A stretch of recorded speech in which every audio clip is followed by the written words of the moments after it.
Swayam Prabha. Digital India. Educated India.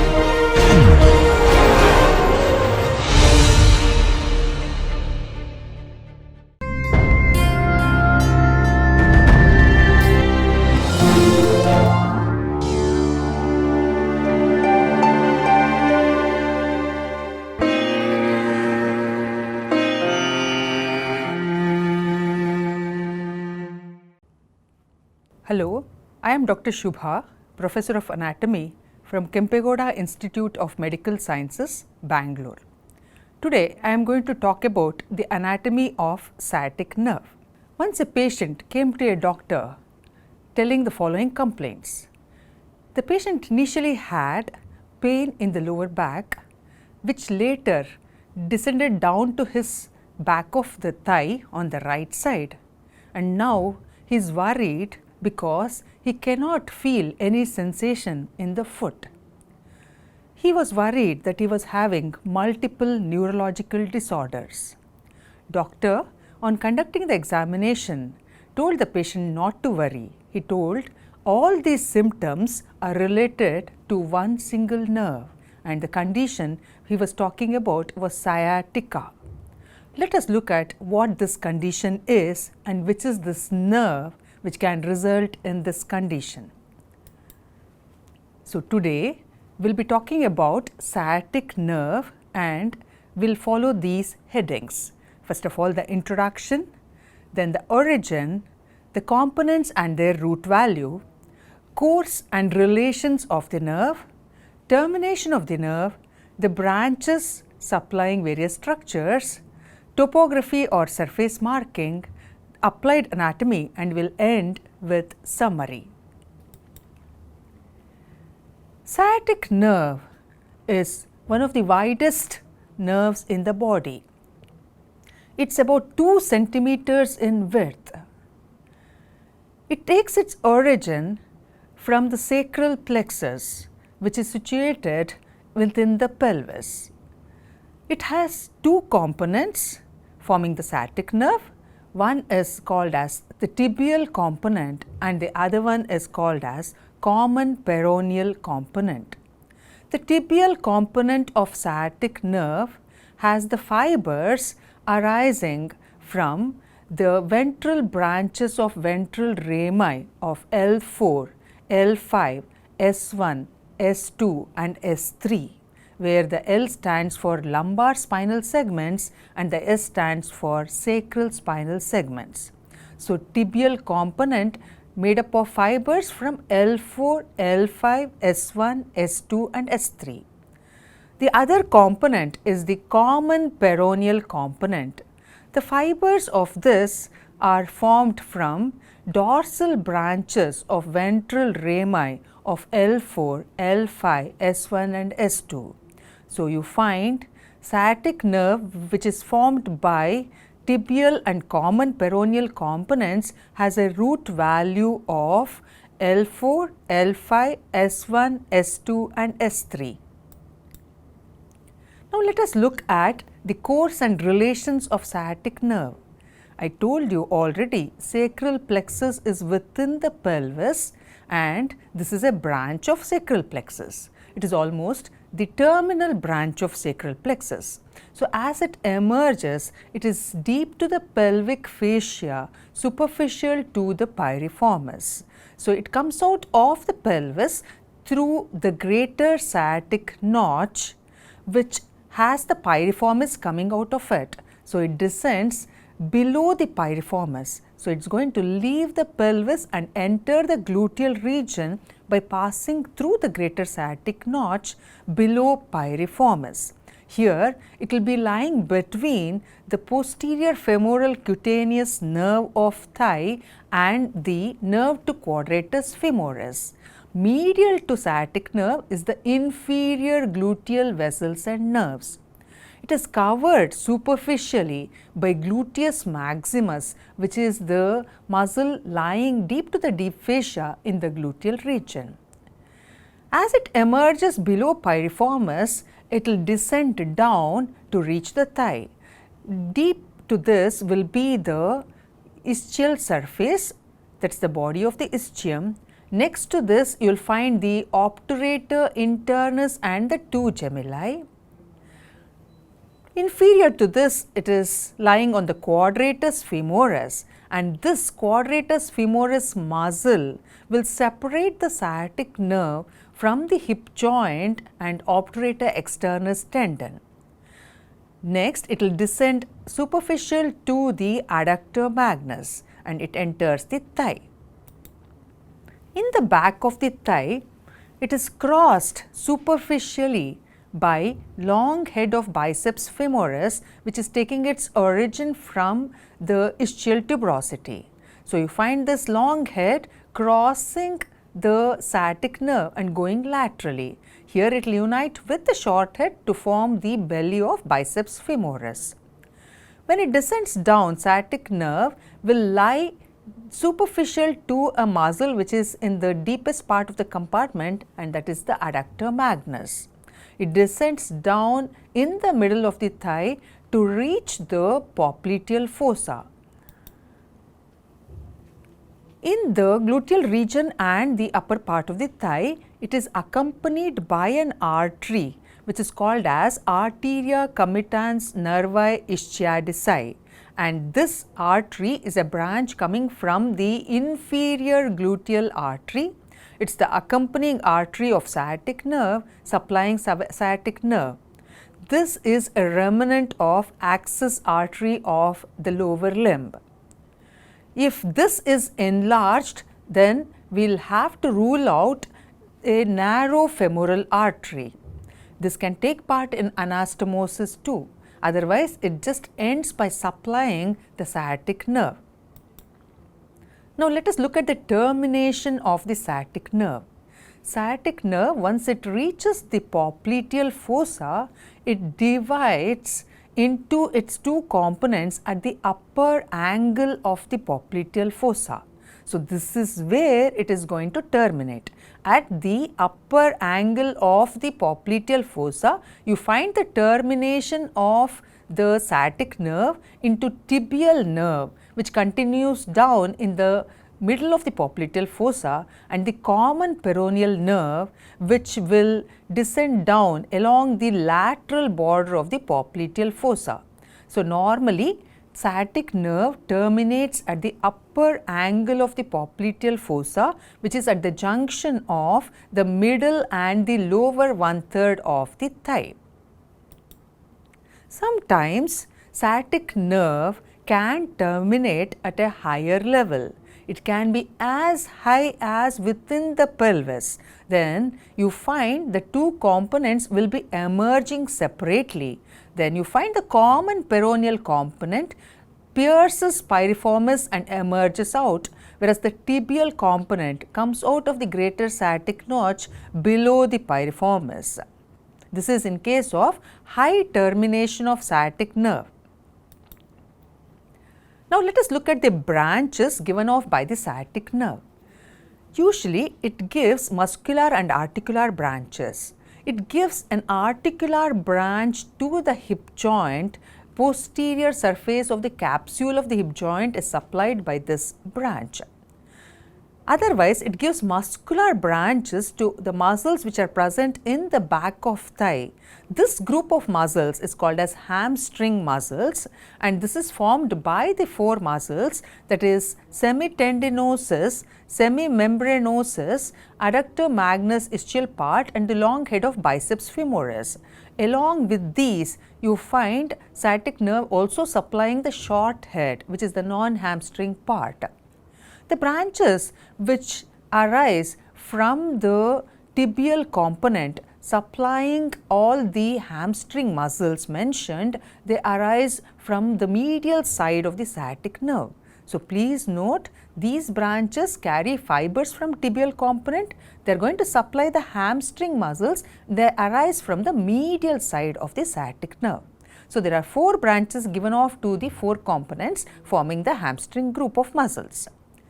Only one branch arises from the lateral side, which is going to supply the short head of biceps femoris, and this will carry from fibers from the common peroneal component. So, only one branch is coming from the lateral side, whereas all the other muscular branches are arising from the medial side. So, it is said to be the lateral side of the nerve is the safer side when compared to the medial side, because maximum number of branches are arising from its medial side, and the lateral side giving off only one branch is relatively safe when you need to approach this. Now, let us look at the surface marking of the sciatic nerve. Sciatic nerve can be marked by 3 points. The first point can be marked as the midpoint between posterior superior iliac spine and the ischial tuberosity. So, a line connecting these two with a midpoint of this line will be the first point for marking sciatic nerve. The next point is marked by marking a line which connects the ischial tuberosity with the tip or the apex of the greater trochanter. Midpoint of this line will mark the second point in the surface marking of sciatic nerve.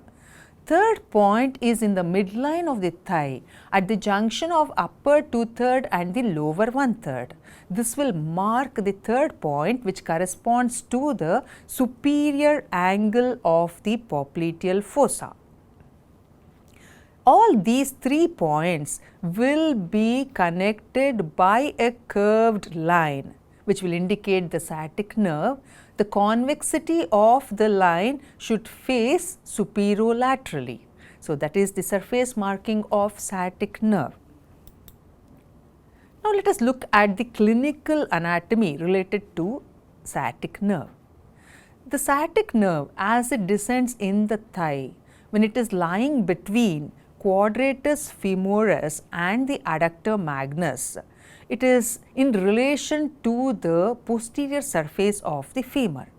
In this region, if it gets compressed against a hard surface like a wooden chair, then it results in numbness along the distribution of sciatic nerve and its terminal branches. This is called as sleeping foot. Note, the area where it gets compressed is as it lies between quadratus femoris and the adductor magnus. It gets compressed against the bone lying there, and that is the femur. If the person gets up and hits the foot to the ground a few times, all the sensations will revert back. So, it is just a temporary condition, sleeping foot. When giving intramuscular injections in the gluteal region, most important thing is to safeguard the sciatic nerve. The most safe area where an injection can be given intramuscularly in the gluteal region involves this green colored area, and that is the upper lateral quadrant of the gluteal region. The muscle which will be used here is gluteus medius. Because sciatic nerve, which is curving downwards and laterally and descending down, will lie in relation to the inferomedial and lateral quadrant, you are avoiding these quadrants and you will be using this superolateral quadrant, which is much safer to give an intramuscular injection. The muscle which will be used for the injection is gluteus medius, lying deep to gluteal aponeurosis. Initial part of the lecture we spoke about sciatica, the doctor diagnosing the condition as sciatica. What is this sciatica? Sciatica is compression of the sciatic nerve roots in the lumbar region or the sacral region as they are emerging from the vertebral column. One condition resulting in this can be disc prolapse. Disc prolapse in the lower lumbar region can compress the lower nerve roots, and these fibers, if they are contributing to sciatic nerve, then they will be inflamed. So, there is pain in the back, and the pain radiates to the back of thigh along the course of sciatic nerve and along the distribution of sciatic nerve in the leg. So, a person will have pain in the back radiating to the back of thigh and continuing on to the leg and the dorsum of the foot. This is called as sciatica. compression of sciatic nerve rootlets. This can be diagnosed by using a test which is called as straight leg raising test. The patient is made to lie on the bed. The doctor will keep the extended leg both at the hip and the knee joint. He'll hold it and he'll, with the help of the ankle, and he'll try to lift this extended leg upwards slowly. This will stretch the sciatic nerve which is present on the posterior aspect, and if there is sciatica, a person will have severe pain along the course of sciatic nerve due to its stretching during this straight leg raising test. Then the SLRT becomes positive. That is the straight leg raising test for sciatica. Sciatic nerve block can be done using an anesthetic agent if you want to do any minor surgeries in the lower limb, and the area which is supplied by sciatic nerve can be anesthetized. For doing the sciatic nerve block, you need to inject an anesthetic fluid into the sciatic nerve area. So, how do you identify this area? You need to connect the posterior superior iliac spine and the apex of the greater trochanter, and put a midpoint on this line and go slightly inferomedial to this point, and this is the point where you need to give the anesthetic fluid injection. So, that will result in anesthesia of the lower limb, especially below the knee. Next condition is piriformis syndrome. It is an entrapment neuropathy. You find sciatic nerve as it emerges out of the pelvic cavity through the greater sciatic notch lies usually below piriformis, and if this piriformis muscle is enlarged, as seen in case of athletes, especially in lady athletes, it can compress the sciatic nerve as it comes out, resulting in piriformis syndrome, and the patient will have pain in the buttock area. Penetrating wounds on the back can also injure sciatic nerve, especially in the area where sciatic nerve is got a subfacial course, that is between the gluteus maximus and the long head of biceps femoris. Between these two superficial muscles, sciatic nerve has got a subfacial course. So, any penetrating wounds in this area can easily injure sciatic nerve. Lastly, posterior dislocation of the hip joint. You find the hip joint with the obturator externus deep to the quadratus femoris is a posterior relation of the sciatic nerve. So, if this hip joint dislocates posteriorly, it will be stretching the sciatic nerve, resulting in injury to sciatic nerve. Any injury to sciatic nerve will or its terminal branches, that is the common peroneal nerve, can result in a condition called as foot drop.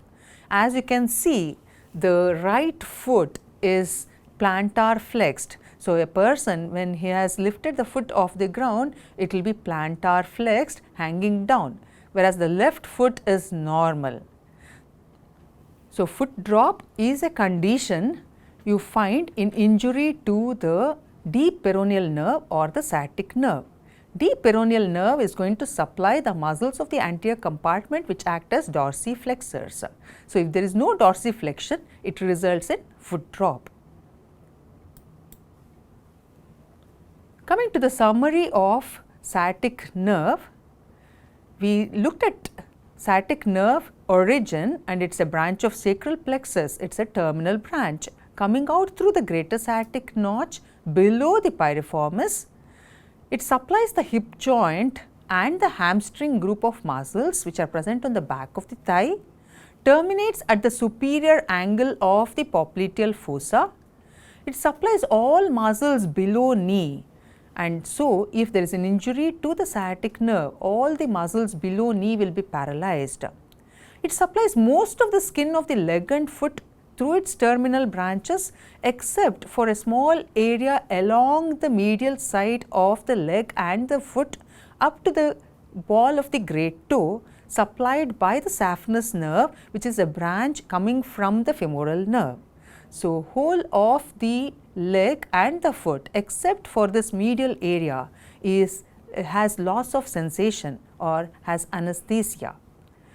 Sciatica is a condition caused by compression of sciatic nerve root fibers, resulting in pain radiating from the back of thigh to the lower part of the leg along the course of deep peroneal nerve. There can be associated symptoms like loss of sensation if it becomes a chronic condition. Intramuscular injection should be given in the upper lateral quadrant, otherwise it can cause injury to sciatic nerve. Injury to sciatic nerve, one of the commonest causes is iatrogenic, that is the induced injury by the paramedical or the medical staff, and this is usually due to intramuscular injection wrongly placed on the maximum convex surface of the gluteal region. That should never be done. It should be given to the outer upper quadrant of the gluteal region. So, upper lateral quadrant is the preferred site where you will be injecting into the gluteus medius. So, these are the points which should be kept in mind for sciatic nerve. Thank you.